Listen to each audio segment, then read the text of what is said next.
ፕሮፐርቲ ኢንቨስትመንት ላይ ሁለት አይነት ሰዎች አሉ። የመጀመሪያዎቹ ያንን ፕሮፐርቲ ኢንቨስት ለምን እንደሚያደርጉ ጠንቅቀው ምክንያታቸውን ያውቃሉ።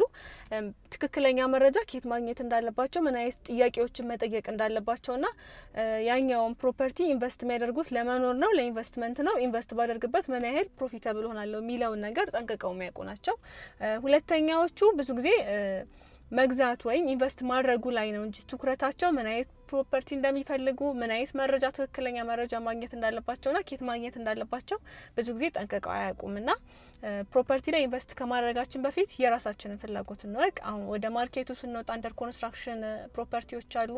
ኦልሬዲ ፕሮግረሳቸው ለማለቅ የደረሰ ያለቁ የተለያዩ ፔይመንት አከፋፈላቸው ኤቭሪ ነገር ስለሚለያይ ከኛ በጀት አንጻር ከኛ ከምንፈልገው አንጻር እኛ የምንፈልገውን ነገር አውቀን ወደ ማርኬቱ ከወጣን ብዙ ጊዜ ላንጭበረበር እንችላለንና መጀመሪያ እኛ የምንፈልገው ነገር በደንብ ጠንቅቀን እንወቅ።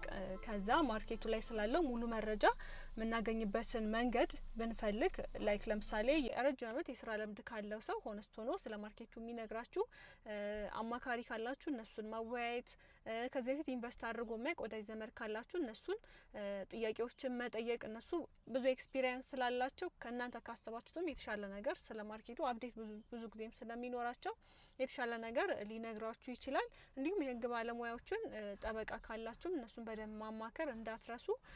ሙሉ መረጃ ሰብስቡ ኢንቨስት ከማድረጋችሁ በፊት ላለው ከመጭበርበር እንድንድን